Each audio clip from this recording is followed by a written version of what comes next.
Тэгээ сая бид нар чинь саяхан 2 сарын өмнө төсвөө баталсан. Тэгээ 2 сарын дотор нэг их найд төгрөгийн өөрчлөлттэй төсөв орж ирж байна. Тэгээд төсөв баталж байхад нэлээд хэдэн асуудлуудыг тухайн үед бас хүндчил байсан л да. Орлогоо сайн тооцоолороо. Хийгдэх ажлуудаа айгүй сайн эренблээрээ гэдэг. Одоо сая бас энэ төрх хөдөлгөөлөгч бас хэлээлэн. Ажлаа яг эренбэлсэн юм уу даангаар гэдэг. Тэгээд эн чин айгүй ойлгомжтой шүү дээ. Сэлбээс бид нэр сэлб одоо 20 минутын хот төслөөс хичнээн төгрөгийн одоо орлого орж ирэхийн, хичнээн төгрөгийн ямар орон сууцууд бид нар төлөвлөж байгаа юм, метр квадратын хідээр зарахын, энэ жилээс борлогдоод эхлүүл хэдэн төгрөг орж ирэхийн гэд энийг 2 сарын өмнө тооцоолгүйгээр өнөөдөр яагаад оруулж ирж байгаа юм бэ? 438 тэрбум төгрөг орлого олно гэд энэ бол бага мөнгө биш шүү дээ. Энэ маш их мөнгө шүү дээ. Маш их мөнгө. За бид нэр дотоодоос болон гаднаас зээл одоо ямар нэгэн хэлбэрээр зээл бонд гаргаад сурцсан. Энэ одоо анх удаа хийж байгаа ажил бол бас биш. Тэгээ ингээд дотоодын зээлгээд 200 тэрбум гээд нийтдээ эн чинь ингээд 800 хэдэн тэрбум төгрөгийн одоо орлого олох гээд оруулаад ирсэн байна шүү дээ. За ингээд энэ ажлуудын хамгийн одоо анхаарал татж байгаа 3 одоо том төсөл байна. Улаанбаатар трам чив чимээгүй байж исэн чинь 350 тэрбум төгрөг гээд ороод ирсэн байна. Одоо энэ 26 онд энэ 350 тэрбум төгрөгийг зарцуулж амжих юм уу? Энэ 350 тэрбум төгрөгөөр Улаанбаатар трам гэдэг энэ төсөл хаана яг юу хийх гэж байгаа? Дахиад нөгөө нэг өмнөх метроны төсөл шиг зураг төсөлтөөгөө зурлалцаар байгаад энэ жилийг өнгөрөөх юм биш үсттэй. Би зүгээр анхааруулад бас сануулчих. Яг бодиттой юу хийх юм? Одоо бидний өнөөдрийн энэ байгаад байгаа яарамгийн асуудал. Мөнхийн одоо төгжрээтэй. Тэгээ энэ 2 дугаар одоо шугам төслийн ажил нь яарамгаас Сүхбаатарын талбай гэд төлөвлөсөн байна л да. Тэгээ энэ жил яг бодиттой энэ 350 тэрбум төгрөгийг зарцуулах ус хэмжээний бодиттой ажлууд хийгдэж амжих юм уу? Ямар ажлууд хийгдэх юм? Бид нар юу хүлээж байгаа эндээс? За, ТЭЦ 5 дээр 200 тэрбум төгрөг гээд нийслэлээс одоо хариуцах хэсэг юм байна л да. Тэгээ энэ 200 тэрбум төгрөгөөр ТЭЦ 5 дээр энэ жил бас ямар ажлууд хийгдэх юм? Ямар ажил төлөвлөж байгаа юм? Нийслэлийн хариуцах хэсэг нь юу юм? Энийг их тодорхой болгомоор байна. Тэгэхгүй ингээд том төслүүд яваад байдаг. Зураг төсөл хийгдэж чинь, тэзүү хийгдэж чинь, зураг төсөл хийгдэж чинь хичнээн цаг хугацаа өнгөрөх юм бэ. Би одоо энэ метрог бас сануулмаар байна. Энэ хаана орчих юу болчих вэ? Метрог л яриад лээсэн баг 2 жил ярьлаа. Өнөөдөр ямар үе шаттай юу болж байгааг тодорхой болсон. Дахиад одоо нөгөө туул хурдны зам гээд яг метро шиг PR-тай том төсөл явж байна. Ямар үе шаттай явж байна. Маш их мөнгө тавьсан байгаа шүү дээ бид нар. Маш их мөнгө тавьсан баг. Гэтэл өнөөдрийн Улаанбаатар хотын иргэдийн тулгамдж байгаа өдөр тутмын асуудлыг бид нар бас давхар шийдэл явж явах ёстой. Тэр одоо саналууд хайчиж. Энэ төсөл орж ирж байгаа бол төлөөлөгч нараас урьдчилсан байдлаар бас саналууд авч болдгоо юм уу? Шууд ингээд үрж тавиад оруулж ирээд ингээд танилцуулаад явах юм. Тэгээ энийгээ батлна гэдээ дайрах юм. Тэгээ эн чинь буруу гэдэг нь ингээд 2 сарын дараа ингээд нотлогдож штэ. Үгүй юм уу? Энийн өмнөх төсөв. Одоо ингээд тодтол. Тэгээ дээрээс нь таад энэ одоо энэ би тогтоол батлахаас өмнө бас саналаа хэлье гэж бодож байна. Төсвийн тухай хуулийн 34-ийн 2-ын 2 гэж энэ өөрөө төсвийн орлого хүрхгүй тохиолдолд орлого тасарсан тохиолдолд онцгой тохиолдолд гэж байгаа шүү дээ. Гэтэл таад тайлбарлахдаа КОП 17-г урдаа бариадах юм. КОП 17 дээр чинь 70 тэрбум төгрөг л биш шүү дээ. Гэтэл та нарын одоо энэ оруулж ирж байгаа төсөв чинь бараг нэг их 80 төгрөг биш шүү дээ. Тэгээ КОП 17 чинь өнөөдөр болж байгаа зүйл биш шүү дээ. Бид нар жилийн өмнөөс энийг мэдсэн байсан. За эхлээд үнэн бодтойгоор хариулъя. Хууль эрх зүйд. За төлөөлөгч асуултанд хариулъя. Ер нь бол энэ төсвийн тодтгол хийхэд бол төсвийн тухай хуулийн дээр тодорхой заагдсан байж байгаа. Зөвхөн тэр нөхцөл байдал бий болсон тохиолдолд тодтголыг хийдэг.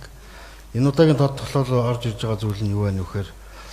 Төсвийн тухай хуулийн 34-22 гэсэн заалт байгаа. Тэн дээр юу гэж юм нөхөр? Тухайн төсвийн орлого буурах, зарлага нэмэгдэх, орон нутгийн төсөв алдагдaltaй болох нөхцөл байдал бий болсон. Эсвэл төсөл харамжийн төсөв төрөлтөд өөрчлөлт оруулсан гэсэн ийм тохиолдлууд гардаг.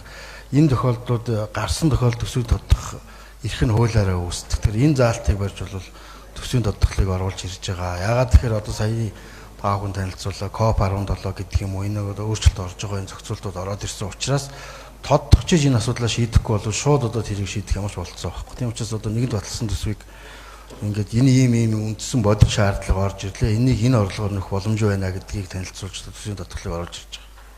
За Улаанбаатар хот бол агарын бохирдол түгжрэл гэдэг хоёр том үндсэн дайсантай. Үүн дээр бол нам, мус төржих, хуваагдах асуудал бол байхгүй. За манай улсаас төлөөлөгч нар бас хэлж байна. Бидэрт бол сайн зүйл бол маш их. Өнгөрсөн 15 жилийн өмнөх байсан агарын бохирдол дээр энэ жил очиж чадсан байна. Бид нар өнгөрсөн жилүүдэд өвөл иргэдтэйгээ уулзахад иргэд бол нэг номерт агарын бохирдол гэж ярьдаг гэсэн. Энэ өвөл агарын бохирдол гэж ярьдаг хүн баргалж байх байсан. Бид нар 12 сарын дундаж үзүүлэлтээр агарын бохирдлыг бол сүүлийн 15 жил байгаагүй 35% буурсан шүү дээ. Дээрээс нь сая бас цагаан сарын үеэр бол төвжрэл бас баг байлаа. Үүн дээр бас манай хурлын ажлын алба баяр дарга бас манлайлж зарим арга хэмжээнүүдийг авсан. Бид нар урт богино дунд хугацааны арга хэмжээнүүдтэй байгаа.